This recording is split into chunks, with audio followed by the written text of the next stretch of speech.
बोला था वैसे ही उस कचरे के ट्रक में पैसे फेंक देता है। चल हम लेके चलते।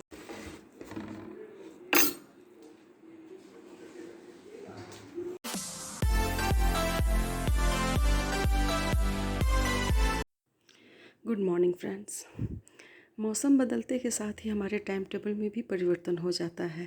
पहले मैं घर में ही योगा प्राणायाम वगैरह कर लेती थी, क्योंकि अब ठंड नहीं है तो मैं बाहर चली जाती हूँ वॉक के लिए। अभी ये हैं तो इनके साथ चली जाती हूँ, ये नहीं रहते तो मैं छत पे ही वॉक कर लिया करूँगी। वॉक से आने के बाद से मैं 15 मिनट सूक्ष्म व्यायाम और 15 मिनट योगा प्राणायाम करूँगी। उसके बाद से ही मैं चाय वगैरह पीऊँगी।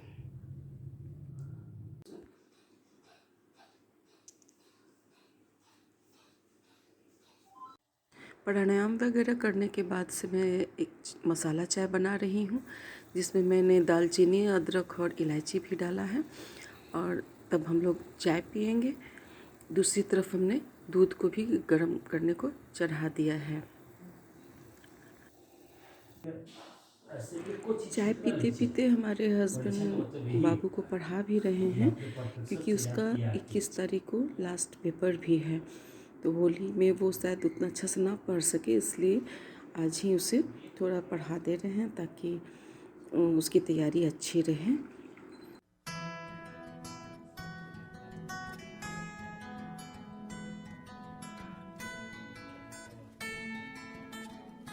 ये देखिए सारे उलेंस हैं। मेरा और बेटा का तो हमने पहले ही साफ़ करके रख दिया था, लेकिन हस्बैंड कल लेके आए हैं तो उनका सारा उलन सफाई कर दिया है हमने कल ही। आज मैं इसे अच्छा से फोल्ड करके और इसे अच्छी तरीके से पॉलीथीन में पैक करके और उसमें नैपथलीन का बॉल डाल करके ही इसमें पलंग में डालूँगी, ताकि इससे एक वो पलंग वाली बदबू कपड़े में ना आ जाए। मैं फटाफट इसे फोल्ड करके उसे पलंग में डाल दूँगी। आज ही इसे ये काम मैं आज ही कर लूँगी, क्योंकि कल यहाँ होली है तो आज ही सारी तैयारी कर लूँगी, घर की साफ़ सफाई कर लूँगी, कल मुझे ज़्यादा मेहनत करना ना पड़े।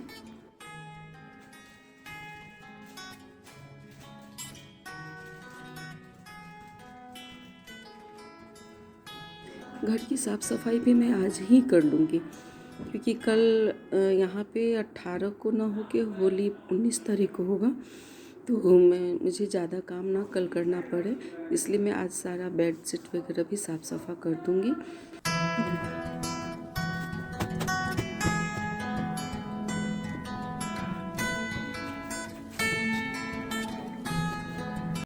कमरे की साफ़ सफाई के बाद मैं आ गई हूँ बाहर के कमरे में। ये चूँकि बाहर का है, यहाँ पे इतना धूल आता है कि अगर वीकली भी मैं इसे डीप क्लीनिंग करती हूँ फिर भी ये गंदा हो जाता है, और डस्ट इतना ज़्यादा आता है, डस्ट के साथ साथ मॉस्किटो भी बहुत आते हैं। इसलिए मैं आज थोड़ा इसे अच्छी तरीके से सफाई कर दूँगी। और थोड़ा मैंने एक प्लांटर भी लाया है, ताकि इसे थोड़ा सा आज मैं अरेंज करूँगी। देखते हैं इसे कहाँ मैं लगा पाती हूँ, क्योंकि जब आपका कपड़ा छोटा होता है तो आप उसमें तो कोई चेंज कर नहीं सकते हैं, लेकिन थोड़ा सा लुक चेंज करने के लिए अगर कोई सामान इधर से उधर हल्का सा अगर चेंज कर देते हैं तो उसी से वो थोड़ा कुछ दिन के लिए अच्छा लगने लगता है। तो मैं एक प्लांटर जो लाई हूँ, देखो किस साइड इसे रखती हूँ, किधर रखने पे अच्छा लगता है, और उसके बाद देखते हैं।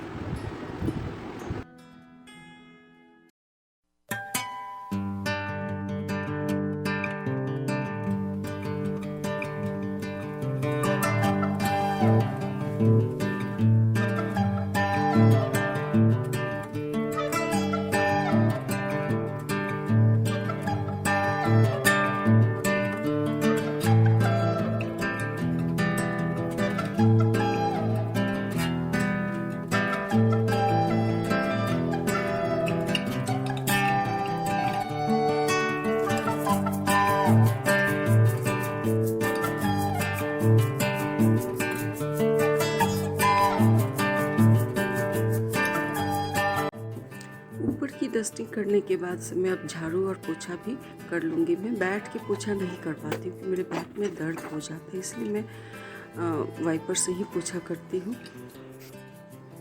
किचन की साफ सफाई के बाद से मैं हॉल की और साथ में बाथरूम की और आंगन की भी सफाई आज कर दूंगी।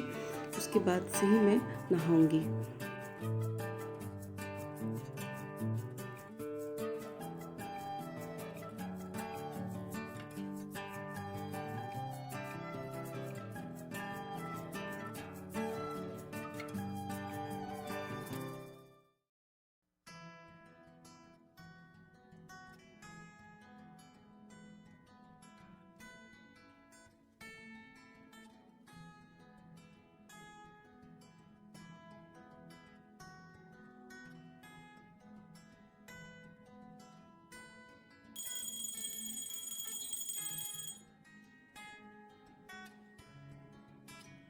Good morning friends. 11 बज चुके हैं और मैंने अपना आज का सारा काम समाप्त कर लिया है। पूजा पाठ वगैरह सब हो चुका है। अब सिर्फ मुझे खाना बनाना बाकी है। तो सबसे पहले मैं आप लोगों को होली की बधाई देना चाहूँगी। हैप्पी होली।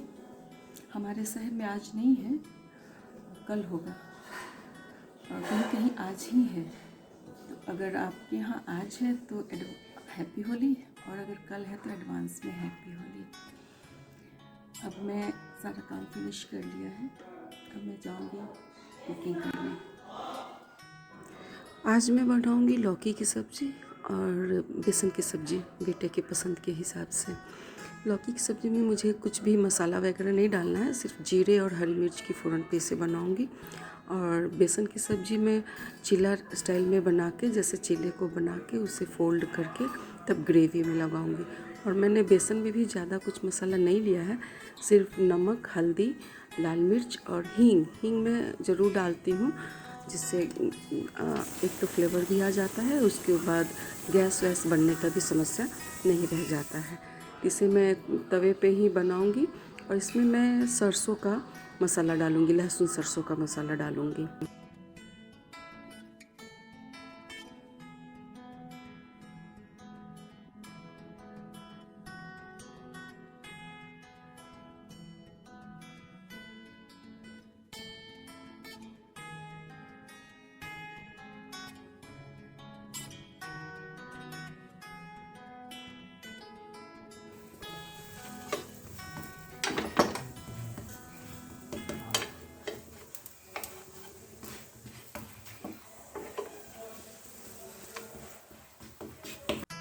सारे बेसन को मैंने वो बनाने के बाद से मनचाहा आकार में साइज़ में काट लूँगी। जिस शेप में आपको काटना है उस शेप में आप काट लीजिए। दूसरी तरफ मैं कढ़ाई में तेल गरम करके फ़ौरन डाल के और हींग का तड़का मैं देती हूँ। और साथ में इसमें जो मसाला हम डालते हैं, लहसुन और सरसों का मसाला रहता है।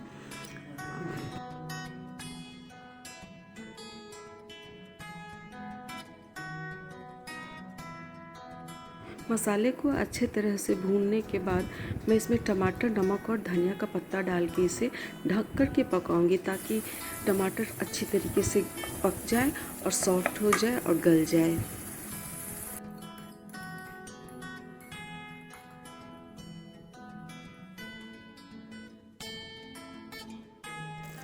देखिए टमाटर अच्छी तरीके से भून जाने के बाद से कलर कितना प्यारा लग रहा है और ये वाकई में काफ़ी टेस्टी भी बनता है।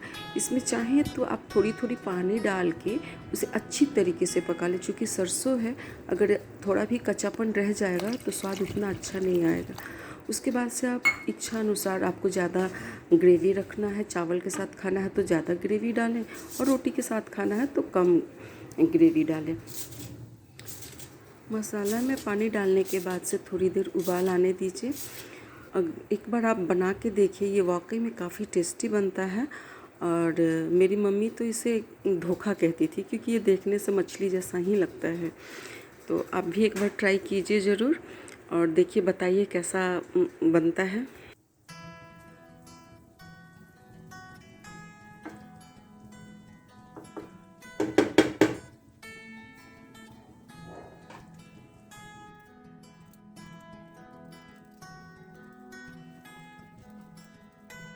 जब तक सब्ज़ी में एक उबाल आ जाएगी तब तक मैं दूसरी तरफ सलाद काट ले रही हूँ और रोटी बनाऊँगी। और उसके बाद हम लोग खाना खाने जाएंगे। देखिए हमारा खाना तैयार है, मैं चली खाने। शाम के 5:30 बज गए हैं, मैं सो के उठ गई हूँ। एक तरफ चाय, दूसरी तरफ पॉपकॉर्न बना रही हूँ ताकि अब शाम का नाश्ता कर लें, और तब उसके बाद मैं संध्या आरती वगैरह करूँगी।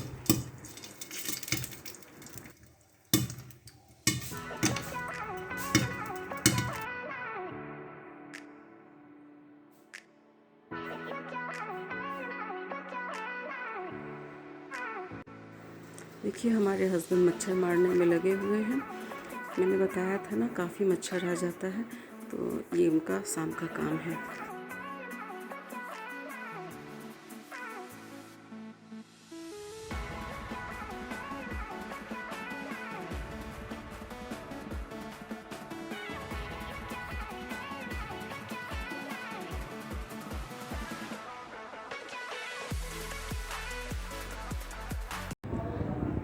हमारी आँखों को देख के आपको लग गया होगा कि हम आज काफ़ी सोए हैं, काफ़ी आराम किए हैं। जो 2 घंटे आराम से सोए रह गए हैं। फिर जब शाम को उठी हूँ तो चाय नाश्ता हो गया हमारा, और बेटा गया है छत पे खेलने बहुत दिनों के बाद। ऊपर में भी आए हुए हैं बच्चे होली में, तो वो खेल के आता है तो उसे दूध दूँगी, और फिर रात का अपना जो भी हल्का फुल्का कुछ बनाऊँगी। पहले मैं अब चल के थोड़ा संध्या आरती कर लूँ। तो मैं इसी के साथ आज का ये ब्लॉग यहीं समाप्त करती हूँ। एक बार फिर से आप लोगों को हैप्पी होली। अगर आज का मेरा ये ब्लॉग आपको अच्छा लगे तो लाइक और सब्सक्राइब कीजिएगा ज़रूर। धन्यवाद।